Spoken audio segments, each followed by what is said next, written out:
Hello my dear student, how are you. उम्मीद करते हैं आप सभी लोग मस्त होंगे, स्वस्थ होंगे। मैं डीपी एक बार पुनः आप सभी के यूट्यूब चैनल संस क्लासेस पर हार्दिक स्वागत एवं अभिनंदन करता हूं। कहते हैं ना कि नसीब जिनके ऊंचे और मस्त होते हैं, इम्तहान भी उनके ज़बरदस्त होते हैं। आइए आज हम लोग डिस्कस करेंगे क्लास 10th का जो थर्ड चैप्टर है, मेटल्स एंड नॉन मेटल्स, मतलब धातुएं एवं अधातुएं। तो इस चैप्टर में हम लोग आज डिस्कस करेंगे किसके बारे में, मेटल्स मतलब धातुएं किसे कहते हैं, फिर नॉन मेटल मतलब अधातुएं किसे कहते हैं। तो आइए सबसे पहले हम लोग डिस्कस करेंगे किसके बारे में, मेटल्स मतलब धातुओं के बारे में कि धातुएं किसे कहते हैं। तो जैसे एक एग्जांपल लेते हैं हम लोग, क्या, लिथियम। अब अगर इसका इलेक्ट्रॉनिक विन्यास करें तो इसका एटॉमिक नंबर मतलब परमाणु क्रमांक कितना होता है, 3। तो पहले कोष में कितने इलेक्ट्रॉन रखेंगे, इसके 2। दूसरे कोष के लिए कितने बचे हैं, 1। तो इसके आउटर सेल वाहितम कोष में कितने इलेक्ट्रॉन हैं, 1। दूसरा एग्जांपल जैसे हम लोग क्या ले लें, सोडियम Na, परमाणु क्रमांक इसका कितना होता है, 11। इलेक्ट्रॉनिक विन्यास करें तो 2 फिर 8 फिर 1। इसके अंतिम कोष में कितने इलेक्ट्रॉन हैं, 1। अगला एग्जांपल जैसे हम लोग क्या ले लें, पोटेशियम, परमाणु क्रमांक कितना होता है, 19। इलेक्ट्रॉनिक विन्यास करें तो 2 फिर 8 फिर 8 फिर 1। अब अगर यहाँ पर हम देखें ध्यान से तो लिथियम के अंतिम कक्षा में कितने इलेक्ट्रॉन हैं, तो हम कहेंगे 1। सोडियम की अंतिम कक्षा में कितने इलेक्ट्रॉन हैं, 1। पोटेशियम की भी अंतिम कक्षा में कितने इलेक्ट्रॉन हैं, 1।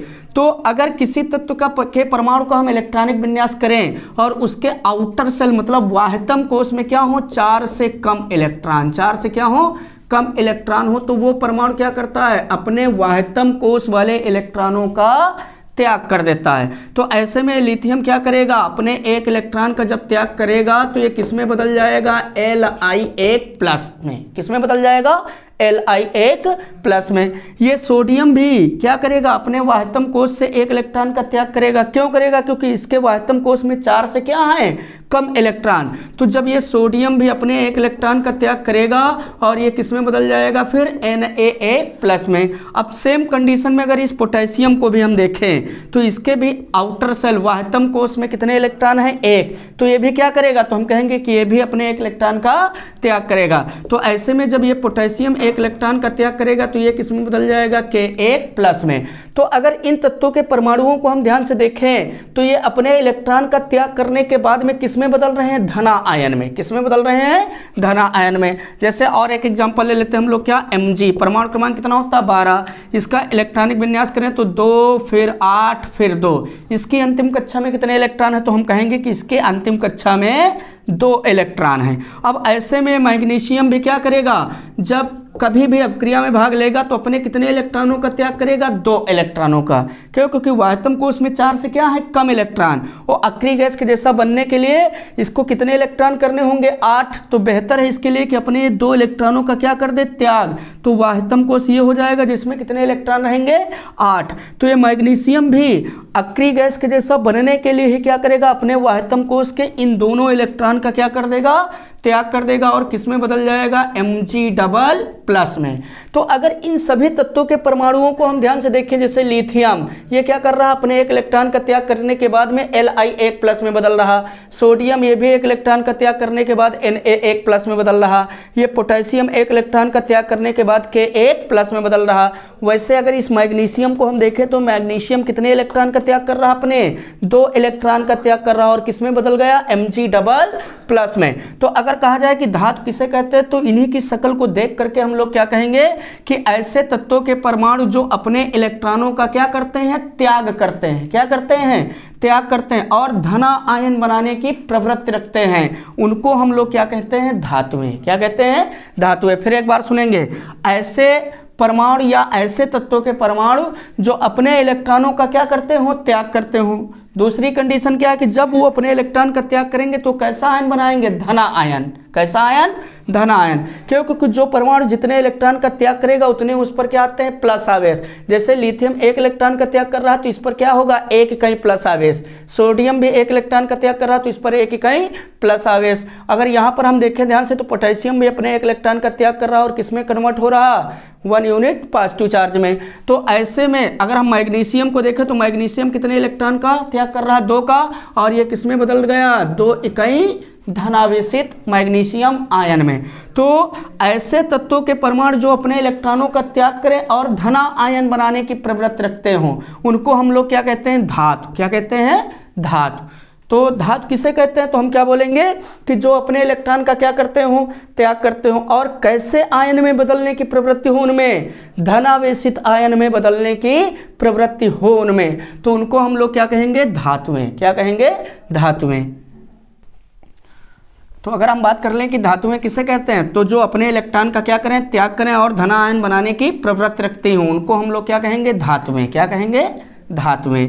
अब अगर हम बात कर लें किसकी? धातुओं के भौतिक गुण की। किसकी बात कर लें? धातुओं के भौतिक गुण। तो धातुओं की जो फिजिकल प्रॉपर्टी अगर इसकी हम बात कर लें, तो पहली कंडीशन क्या है कि सभी धातुएं सामान्य ताप पर, जितनी भी धातुएं होती लगभग सभी धातुएं सामान्य ताप पर किस अवस्था में पाई जाती? ठोस। किस अवस्था में? ठोस अवस्था में। हम क्या कहेंगे? पहला भौतिक गुण क्या होगा कि सभी धातुएं सामान्य ताप पर, सामान्य ताप बोले तो कमरे का ताप। कमरे का ताप की अगर हम बात कर लें तो कितने डिग्री सेल्सियस की बात हो रही है? 25 डिग्री सेल्सियस की। कितने की? 25 डिग्री सेल्सियस की।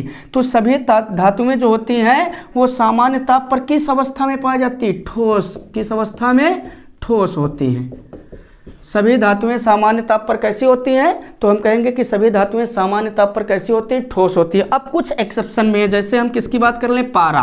किसकी बात कर लें? पारा की। तो पारा क्या है? एक अपवाद है।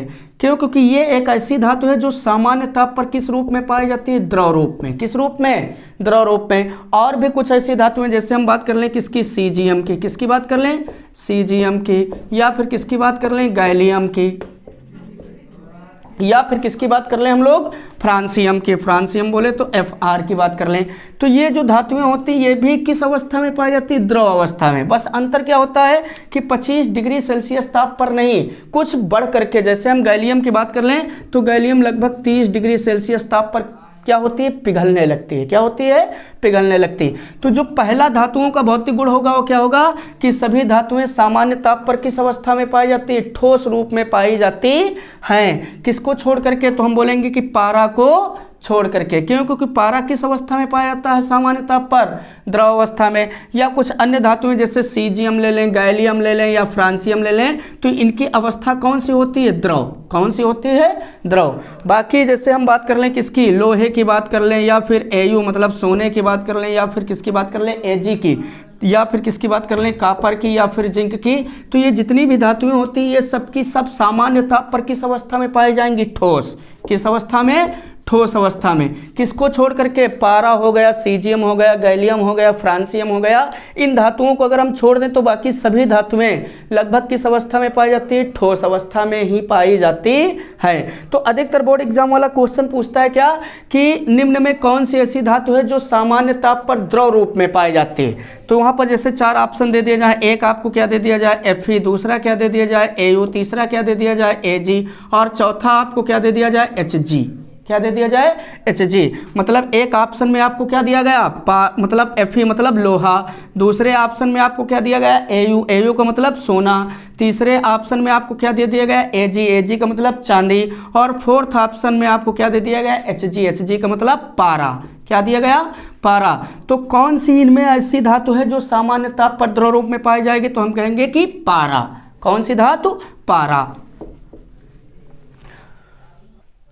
तो अगर हम बात कर लें धातुओं के भौतिक गुण में, तो धातुओं का पहला भौतिक गुण क्या है कि सभी धातुएं सामान्य ताप पर किस अवस्था में पाई जाती है? तो हम कहेंगे कि सभी धातुएं सामान्य ताप पर या कमरे के ताप पर किस अवस्था में पाई जाती हैं? ठोस अवस्था में। किसको छोड़ करके? पारा हो गया, सीजियम हो गया, गैलियम हो गया और फ्रांसियम हो गया। इन धातुओं को अगर हम छोड़ दें तो बाकी सभी धातुएं किस अवस्था में पाई जाती हैं? ठोस अवस्था में। अब अगर हम दूसरी भौतिक गुण की बात कर लें तो दूसरा भौतिक गुण क्या होता है कि सभी धातुएं क्या होती? कठोर होती हैं। सभी धातुएं सामान्यतया क्या होती हैं? कठोर होती हैं। सभी धातुएं सामान्यतया कैसी होती हैं? कठोर होती हैं। ये क्या है? Second physical property. लेकिन इसमें भी कुछ ऐसे अपवाद हैं जिनको हम आसानी से चाकू से काट सकते हैं। जैसे हम बात कर लें किसकी? सोडियम की। सोडियम बोले तो Na, ये क्या है सोडियम। अगर हम बात करें किसकी, सोडियम की, या फिर हम किसकी बात कर लें, पोटेशियम की। किसकी बात कर लें, पोटेशियम मतलब के की। तो ये ऐसी धातुएं हैं जिनको हम आसानी से चाकू से भी काट सकते हैं। लेकिन अगर हम बात कर लें क्या, लोहा, लोहा जैसे क्या Fe, तो इसको हम चाकू से आसानी से काट नहीं सकते। तो सभी धातुएं सामान्यतः कैसी होती, कठोर होती, बहुत ज़्यादा कठोर होती हैं। लेकिन कुछ ऐसी धातुएं जैसे सोडियम हो गया, पोटेशियम हो गया, इनको हम आसानी से चाकू से काट सकते हैं। लिथियम हो गया Li, तो लिथियम हो गया, सोडियम हो गया, पोटेशियम हो गया, ये ऐसी धातुएं जिनको हम आसानी से चाकू से भी काट सकते हैं। अगर इनको छोड़ दिया जाए तो मैक्सिमम धातुएं क्या होती, बहुत ज़्यादा कठोर। जैसे लोहा हो गया, इसको क्या हम चाकू से आसानी से काट सकते हैं, तो नहीं काट सकते। लेकिन लिथियम को भी हम आसानी से काट सकते हैं, सोडियम को भी काट सकते हैं और पोटेशियम को भी काट सकते हैं। तो बोर्ड एग्जाम में यहाँ से भी एक क्वेश्चन क्रिएट होता है कि निम्न में कौन सी ऐसी धातु है जिसे चाकू से आसानी से काटा जा सकता है। वहां पर भी 4 ऑप्शन देंगे। क्वेश्चन क्या होगा कि निम्नलिखित में वह कौन सी ऐसी धातु है जिसे चाकू से आसानी से काटा जा सकता है। जैसे एक ऑप्शन में आपको दे दिया जाए क्या, Fe, Cu, Zn और क्या दे दिया जाए, K। पहले ऑप्शन में आपको क्या दिया गया, आयरन, दूसरे में क्या दिया गया, कॉपर, तीसरे में आपको क्या दिया गया, जिंक, और फोर्थ ऑप्शन में आपको क्या दे दिया गया, पोटेशियम। तो हम लोग किसके साथ में जाएंगे, पोटेशियम के साथ। क्यों, क्योंकि हम लोगों ने संस क्लासेस से पढ़ रखा क्या कि जो पोटेशियम होता है, सोडियम होता है, लिथियम होता है, इसको हम चाकू से आसानी से काट सकते हैं। तो यहाँ पर कौन सा ऑप्शन सही होगा आपका, पोटेशियम। कौन सा सही हो जाएगा, पोटेशियम। तो ये सेकंड फिजिकल प्रॉपर्टी है किसकी, मेटल्स की, क्या कि सभी धातुएं सामान्यतः कैसी होती है, कठोर होती हैं। कैसी होती हैं, कठोर होती हैं। लेकिन कुछ ऐसी धातुएं हैं जिनको हम आसानी से चाकू से काट सकते हैं, जैसे क्या, लिथियम, सोडियम और पोटेशियम। तो अगर यहाँ पर हम कुछ और बात कर लें किसकी, सोडियम की या फिर पोटेशियम की, तो ये क्या होती है, एटमॉस्फेयर के प्रति बहुत ज़्यादा क्रियाशील धातुएं होती हैं। कौन कौन, जैसे सोडियम और पोटेशियम। तो ये बहुत ज़्यादा क्रियाशील होने के कारण इनको हम खुले एटमॉस्फेयर में नहीं रखते, खुले वायुमंडल में नहीं रखते। क्योंकि जैसे ये सोडियम रखा है यहाँ पर, ठीक, अब खुले एटमॉस्फेयर में जब इसको रखा जाएगा, अगर एटमॉस्फेयर की नमी इस सोडियम तक पहुँचेगी तो ये क्या करेगा, तुरंत उस नमी से अपक्रिया करके क्या कर जाएगा, विस्फोट। क्या कर जाएगा, विस्फोट। तो ऐसे में हम क्या करते हैं, जैसे सोडियम हो गया या पोटेशियम हो गया, तो इन धातुओं को हम किस में रखते हैं, केरोसिन ऑयल में। किस में रखते हैं, केरोसिन ऑयल बोले तो मिट्टी का तेल। किस में रखते हैं, मिट्टी का तेल, या फिर इसी को हम लोग क्या बोलते हैं, केरोसिन ऑयल। किस में रखा जाता है इन धातुओं को, केरोसिन ऑयल में। किन धातुओं को, सोडियम और पोटेशियम जैसी धातुओं को। क्यों रखा जाता है, क्यों, क्योंकि ये वायुमंडल के प्रति क्या होती है, बहुत अधिक क्रियाशील होती हैं, इसलिए इनको कहाँ रख देते हैं हम लोग, मिट्टी के तेल में। तो अगर आपसे पूछा जाए कि मिट्टी के तेल में किन धातुओं को रखते हैं, तो किनको रखेंगे हम लोग, सोडियम और पोटेशियम को। किसको रखेंगे, सोडियम और पोटेशियम को। तो सभी धातुएं सामान्यतः कैसे होती हैं, कठोर। लेकिन कुछ धातुएं क्या होती हैं, मुलायम होती हैं, जैसे क्या, लिथियम, पोटेशियम और सोडियम। इनको हम चाकू से आसानी से काट सकते हैं। किन धातुओं को हम केरोसिन ऑयल में रखते हैं, तो हम कहेंगे कि सोडियम और पोटेशियम को। अब अगर हम नेक्स्ट फिजिकल प्रॉपर्टी की बात कर लें, किसकी, धातुओं की, तो नेक्स्ट फिजिकल प्रॉपर्टी क्या है तीसरे नंबर पर, कि धातुओं में तन्यता का गुण पाया जाता है। कैसा गुण पाया जाता है, तन्यता का। मतलब धातुओं को हम पीट करके इनसे क्या खींचते हैं, तार। क्या खींचते हैं, तार। तो इसी क्वालिटी को हम लोग क्या बोल देते हैं, तन्यता। क्या बोल देते हैं, तन्यता। तो जो धातुएं होती हैं इनमें तन्यता का गुण पाया जाता है। किसमें, धातुओं में। मतलब धातुओं से हम क्या खींचते हैं, तार खींचते हैं, पतले पतले तार खींचते हैं। अब अगर हम बात कर लें कुछ प्रॉपर एग्जांपल की, जैसे हम बात कर लें किसकी, सोने की। किसकी बात कर लें, सोना। तो अगर हम सोना मतलब Au की अगर हम बात करें, तो Au में क्या होती है, तन्यता का गुण बहुत अधिक मात्रा में पाया जाता है। अगर हम कहें कि सर्वाधिक तन्य धातु कौन सी है, तो हम किसके साथ में जाएंगे, सोने के साथ। क्यों, क्योंकि 1 ग्राम सोने से, कितने ग्राम सोने से, 1 ग्राम सोने से हम 2 किलोमीटर लंबा तार खींचते हैं। कितने किलोमीटर लंबा तार खींचते हैं, 2 किलोमीटर लंबा तार। कितने ग्राम सोने से, 1 ग्राम सोने से। तो अगर यहाँ पर हम तन्यता के गुण की बात कर लें, तो अगर हम देखें तो सर्वाधिक तन्यता का गुण किसमें पाया जाता है, सोने में। किसमें पाया जाता है, सोने में। 1 ग्राम सोने से हम कितने किलोमीटर लंबा तार खींच सकते हैं, 2 किलोमीटर लंबा तार खींच सकते हैं। तो ये गुण लगभग सभी धातुओं में पाया जाता है। क्या कि धातुओं से हम क्या खींच सकते हैं, तार खींच सकते हैं। तो धातुएं तन्यता का गुण प्रदर्शित करती हैं। और ये जो आपका फैक्टर है क्या है, बहुत ज़्यादा इंपॉर्टेंट। क्यों? क्योंकि ये क्वेश्चन बहुत ज़्यादा इंपॉर्टेंट हो जाता है कि कभी कभी पूछा जाता है कि 1 ग्राम सोने से कितने किलोमीटर लंबा तार खींच सकते हैं। तो 1 ग्राम सोने से हम कितने किलोमीटर लंबा तार खींच सकते हैं? 2 किलोमीटर लंबा तार खींच सकते हैं। तो अब अगर हम 4th नंबर की बात कर लें तो धातुओं में आघात वर्धनीयता का गुण पाया जाता। किसका गुण पाया जाता? आघात वर्धनीयता का गुण पाया जाता। मतलब धातुएं आघात वर्धनीयता का गुण भी प्रदर्शित करती हैं। आघात वर्धनीयता का मतलब क्या होता है कि धातुओं को हम पीट पीट करके इनसे क्या बनाते हैं? पतली पतली चादर बनाते हैं। क्या बनाते हैं? पतली पतली चादर में इन्हें हम कन्वर्ट कर देते हैं। तो जितनी भी धातुएं होती हैं उनमें आघात वर्धनीयता का गुण क्या होता है? पाया जाता है।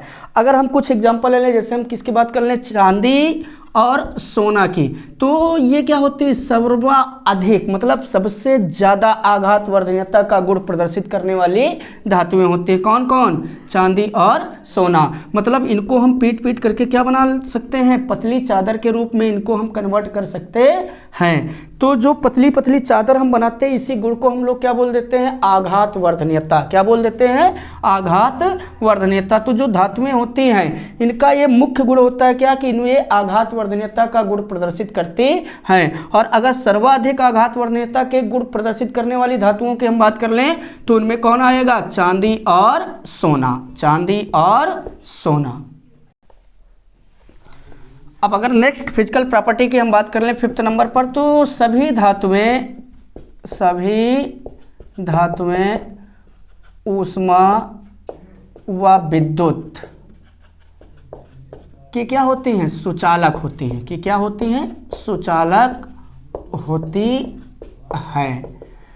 मतलब अगर हम देखें तो लगभग सभी धातुएं क्या होती हैं? ऊष्मा व विद्युत की क्या होती है? सुचालक। सुचालक का मतलब क्या होता है? ऐसे पदार्थ जिनमें हम विद्युत अथवा ऊष्मा का प्रवाह आसानी से कर सके, उनको हम लोग क्या बोलते हैं? सुचालक।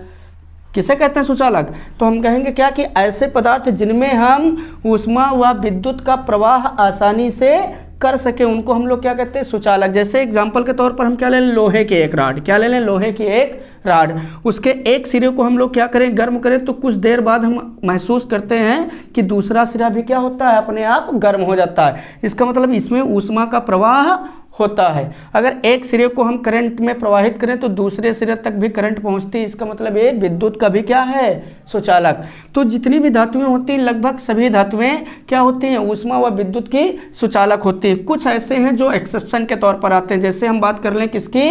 लेड तथा मरकरी की। किसकी बात कर लें? लेड तथा मरकरी की। तो अगर हम लेड और मरकरी की बात कर लें तो ये क्या होते हैं? ऊष्मा के अच्छे सुचालक नहीं होते। कौन? लेड और मरकरी।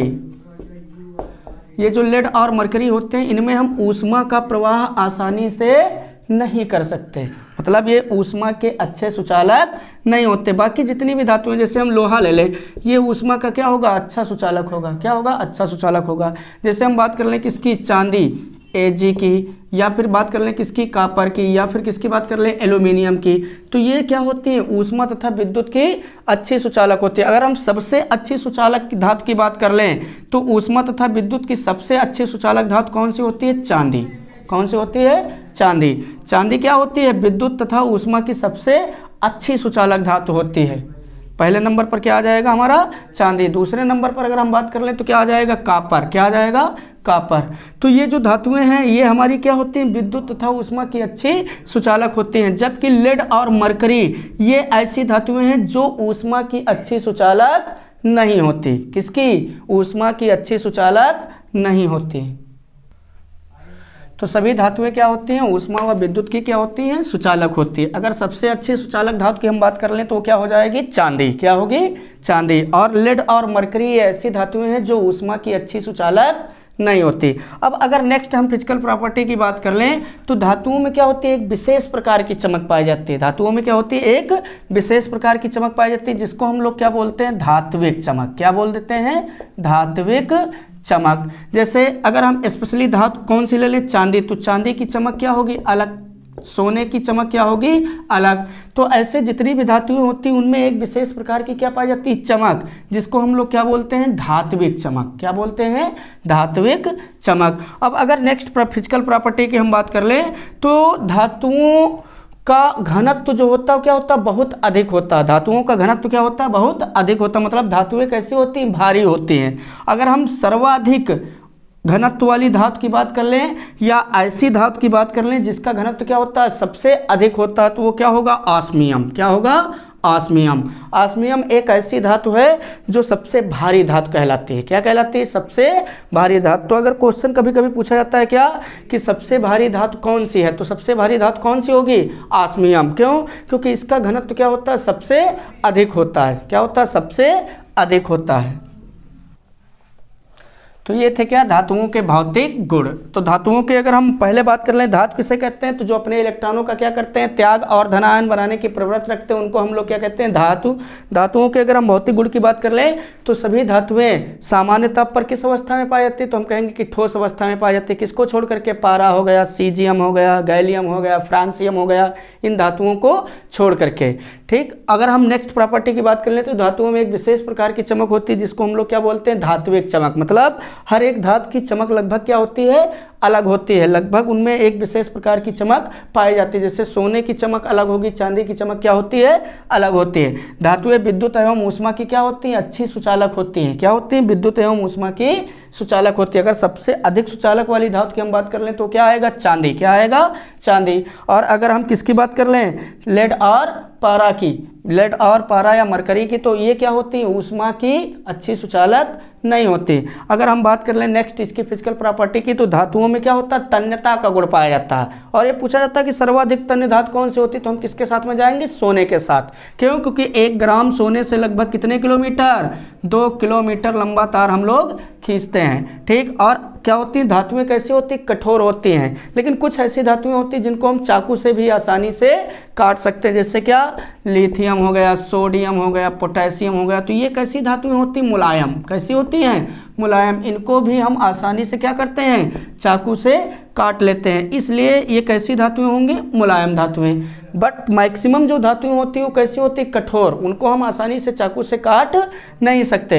लेकिन ये जो धातुएं हो गई, लिथियम, सोडियम, पोटेशियम, इनको हम चाकू से भी आसानी से काट सकते हैं। और लिथियम, अगर हम यहाँ पर बात कर लें किसकी, सोडियम और पोटेशियम की, तो ये ऐसी धातुएं जिनको हम किस में रखते हैं, तो केरोसिन आयल में रखते हैं। किस में रखते हैं, केरोसिन आयल में। तो ये थे क्या, धातुओं के भौतिक गुण। अब हम नेक्स्ट टॉपिक में किसके बारे में पढ़ेंगे, अधातुओं के बारे में। किसके बारे में, अधातु। तो अगर हम बात कर लें कि अधातु किसे कहते हैं, इंग्लिश में इसको हम लोग क्या बोलते हैं, नॉन मेटल। क्या बोलते हैं, नॉन मेटल्स, मतलब अधातु। अगर हम बात कर लें किसकी, अधातुओं को, तो इंग्लिश में इसको हम लोग क्या बोलेंगे, नॉन मेटल। अब जैसे एक एग्जांपल लेते हैं, जैसे हम लोग क्या ले लें, मान लो N2 ले लें। क्या ले लें, N2। या फिर हम क्या ले लें, Cl2। क्या ले लें, क्लोरीन। या फिर क्या लें, नाइट्रोजन। या फिर क्या लें, ऑक्सीजन। तो अगर यहाँ पर हम ध्यान से बात कर लें किसकी, क्लोरीन की, तो क्लोरीन में कितने क्लोरीन के परमाणु हैं, तो हम कहेंगे क्लोरीन में 2 क्लोरीन के परमाणु हैं। अब ये क्लोरीन किसी भी रासायनिक अपक्रिया में भाग लेने जाए तो सबसे पहले अगर इसकी हम प्रकृति की बात करें तो क्लोरीन का परमाणु क्रमांक कितना होता है, 17। इलेक्ट्रॉनिक विन्यास करेंगे 2, 8 और 7। तो एक क्लोरीन क्या करेगा, अक्रिय गैस के जैसा बनने के लिए 1 इलेक्ट्रॉन ग्रहण करेगा। क्यों, क्योंकि इसके आउटर सेल में कितने इलेक्ट्रॉन है, 7। अगर 1 इलेक्ट्रॉन ये ग्रहण कर ले तो इसमें कितने हो जाएंगे, 8। और ये आसानी से किसके जैसा बन जाएगा, अक्रिय गैस के जैसा। तो ये क्लोरीन 1 इलेक्ट्रॉन ग्रहण करेगा तो इसकी प्रकृति कैसी होगी, ऋण विद्युतीय। कैसी होगी, ऋण विद्युतीय। मतलब ये इलेक्ट्रॉनों को ग्रहण करना पसंद करता है। तो जैसे हम एग्जाम्पल ले लें किसका, Cl2 मतलब क्लोरीन का। तो ये किसी रासायनिक अपक्रिया में भाग लेने जाए तो एक क्लोरीन 1 इलेक्ट्रॉन ग्रहण करना पसंद करेगा। तो 2 क्लोरीन है तो कितने इलेक्ट्रॉन ग्रहण करेंगे, 2। तो एक क्लोरीन जब 1 ग्रहण करेगा तो ये किस में बदल जाएगा, 1 माइनस में। तो यहाँ पर कितने क्लोरीन के परमाणु हैं, 2। तो ये किस में बदल जाएंगे, 2 Cl, 1 माइनस में। तो ये Cl2 क्या कर रहा है, रासायनिक अपक्रिया में जब भाग लेने जा रहा तो इलेक्ट्रॉन को ये ग्रहण कर रहा और ये किस में बदल रहा है, ऋणावेशित आयन में। किस में बदल रहा, ऋणावेशित आयन में। तो हम कहेंगे क्या कि ऐसे तत्वों या ऐसे पदार्थ या ऐसे तत्वों के परमाणु जो रासायनिक अपक्रिया के दौरान क्या करते हैं, इलेक्ट्रॉनों को ग्रहण करते हैं। जो इलेक्ट्रॉनों को क्या करते हैं, ग्रहण करते हैं और ऋणा आयन में परिवर्तित होने की प्रवृत्ति रखते हैं, उनको हम लोग क्या कहेंगे, अधातु। क्या कहेंगे, अधातु। अगर पूछा जाए कि अधातु किसे कहेंगे तो हम अपने शब्दों में क्या कह सकते हैं कि जो इलेक्ट्रॉन को क्या करे, ग्रहण करे और क्या बनाने की प्रवृत्ति रखता हो, ऋण आयन बनाने की प्रवृत्ति रखता हो, उसे हम लोग क्या कहेंगे, अधातु। क्या कहेंगे, अधातु। जैसे नाइट्रोजन हो गया, क्लोरीन हो गया, ऑक्सीजन हो गया, फास्फोरस हो गया, ये सभी क्या है, अधातु। क्यों? क्योंकि इनकी प्रकृति क्या है, इलेक्ट्रॉन को ग्रहण करने की, इलेक्ट्रॉन को ग्रहण करने की। तो अगर हम बात करें कि अधातु किसे कहते हैं, तो ऐसे तत्वों के परमाणु जो इलेक्ट्रॉन को ग्रहण करने के बाद क्या बनाने की, ऋण आयन बनाने की प्रवृत्ति रखते हैं या ऋण आयन में परिवर्तित होने की प्रवृत्ति रखते हैं, उनको हम लोग क्या कहेंगे, अधातु। क्या कहेंगे, अधातु। अब हम लोग क्या पढ़ेंगे, अधातुओं के भौतिक गुण। क्या पढ़ेंगे, अधातुओं के भौतिक गुण। तो अगर हम पहले गुण की बात कर लें तो जो अधातुएं होती हैं वो तीनों अवस्थाओं में पाई जाती हैं। मतलब कुछ ऐसी अधातुएं होती हैं जो ठोस रूप में पाई जाती हैं, कुछ ऐसी होती हैं जो द्रव रूप में पाई जाती हैं, बट मैक्सिमम जो अधातुएं होती हैं वो किस रूप में पाई जाती हैं, गैस रूप में। किस रूप में, गैस रूप में। तो हम कह सकते हैं कि अधातुएं तीनों अवस्थाओं में पाई जाती है, लेकिन सर्वाधिक किस फॉर्म में पाई जाती हैं, तो गैस रूप में पाई जाती हैं। लेकिन कुछ ऐसी होती है जो ठोस रूप में और द्रव रूप में भी पाई जाती हैं। तो हम कहेंगे क्या कि अधातुएं ठोस, द्रव व गैस तीनों रूपों में पाई जाती हैं। जैसे हम बात कर लें किसकी, ब्रोमीन की। तो अगर हम ब्रोमीन की बात करें तो ये किस रूप में पाई जाती है, द्रव रूप में। किस रूप में पाई जाती है, द्रव रूप में। और अगर हम किसकी बात करें, जैसे सल्फर हो गया, फास्फोरस हो गया, आयोडीन हो गया, अगर इनकी बात करें तो जैसे ये आयोडीन है तो ये आयोडीन किस रूप में पाया जाता है, ठोस रूप में। फास्फोरस किस रूप में पाया जाता है, ठोस रूप में। सल्फर किस रूप में पाया जाता है, ठोस रूप में। और अगर हम कुछ अन्य एग्जाम्पल की बात कर लें, जैसे N2 ले लें या फिर O2 ले लें, तो ये किस रूप में पाई जाती हैं, गैस रूप में। किस रूप में पाई जाती हैं, गैस। तो जैसे कुछ अधातुओं को एग्जाम्पल हम लेते हैं, जैसे ब्रोमीन की बात करी जाए तो ब्रोमीन किस अवस्था में पाया जाता है, द्रव रूप में। किस अवस्था में, द्रव रूप में। तो ये किस अवस्था में होगा, द्रव। अगर हम नाइट्रोजन और ऑक्सीजन इनकी बात कर लें तो ये किस अवस्था में पाए जाते हैं, गैस अवस्था में। अगर हम किसकी बात कर लें, आयोडीन की या फिर फास्फोरस की या फिर सल्फर की, तो ये जो अधातुएं हैं ये किस अवस्था में पाई जाती हैं, ठोस। तो यहाँ से हम कह सकते हैं क्या कि जो अधातुएं होती हैं वो तीनों अवस्थाओं में पाई जाती है। मतलब ठोस में भी पाई जाती हैं, द्रव में भी पाई जाती है और गैस में भी पाई जाती है। तो कभी कभी पूछा जाता है कि वो कौन सी ऐसी अधातु है जो द्रव रूप में पाई जाती है। तो द्रव रूप में कौन सी अधातु पाई जाती है, तो हम क्या कहेंगे, ब्रोमीन। क्या कहेंगे, ब्रोमीन। ब्रोमीन बोले तो Br2। ये किस रूप में पाया जाएगा, द्रव रूप में। किस रूप में, द्रव रूप में। आयोडीन किस अवस्था में पाया जाता है, तो आयोडीन किस अवस्था में पाया जाएगा, ठोस अवस्था में। N2 हो गया, O2 हो गया, ये किस अवस्था में पाए जाते हैं, गैस अवस्था में। किस अवस्था में, गैस अवस्था में। तो पहला जो भौतिक गुण है किसका, अधातुओं का, वो क्या कहता है कि अधातुएं सामान्यतः तीनों रूपों में पाई जाती है। मतलब ठोस, द्रव और गैस। अगर पूछा जाए कि द्रव रूप में कौन सी मतलब अधातु पाई जाती है तो हम किसके साथ में जाएंगे, ब्रोमीन के साथ।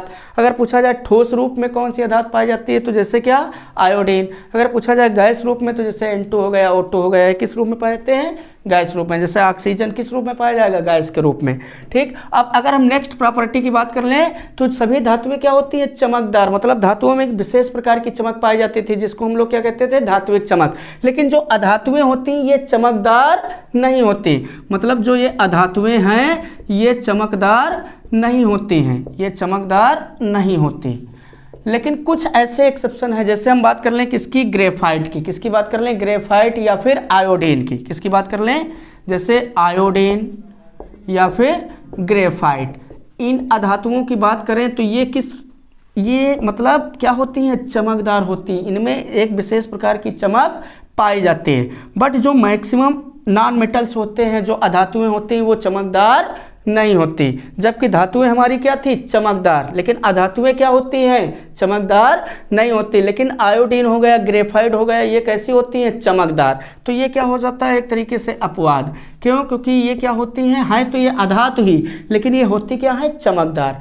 तो अगर पूछा जाए कि कौन सी ऐसी अधातु है जो चमकदार होती है तो वहाँ पर हम किसके साथ में जाएंगे, या तो आयोडीन ऑप्शन में होगा, इसके साथ में जाएंगे, या फिर ग्रेफाइट के साथ। क्यों? क्योंकि यही ऐसी अधातुएं हैं जो कैसी होती हैं, चमकदार होती हैं। कैसी होती हैं, चमकदार होती हैं।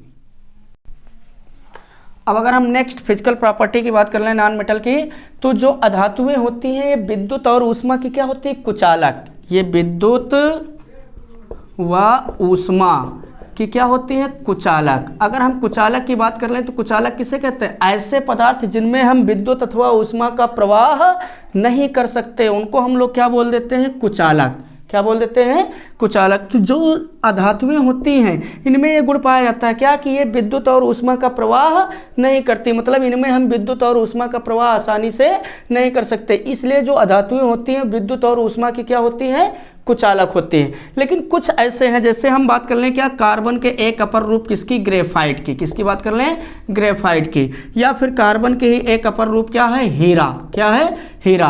तो ये जो ग्रेफाइट होता है ये विद्युत का क्या होता है, सुचालक होता है। विद्युत का क्या होता है, सुचालक। और ये जो हीरा होता है ये किसका सुचालक होता है, ऊष्मा का। किसका होता है, ऊष्मा का सुचालक होता है।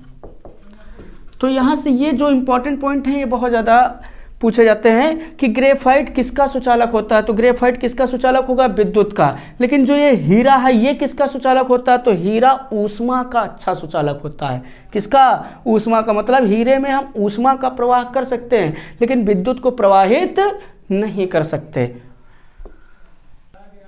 तो ये क्या थे, अधातुओं के भौतिक गुण।